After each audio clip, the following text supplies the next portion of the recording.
Número 26.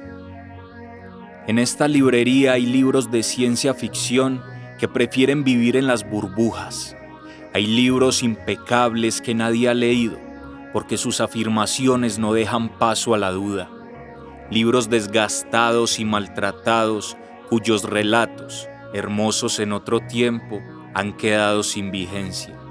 Libros exóticos, hijos del morbo, que más tarde alimentarán cualquier fogata. En esta librería hay libros valiosos, los de lenguaje más sencillo, los que, paradójicamente, menos comprenden las personas. Libros ilusionados que mendigan un saludo, piden una oportunidad para gritar con lucidez. Libros de acción que huelen a sangre y libros fotocopiados que son los que más se venden.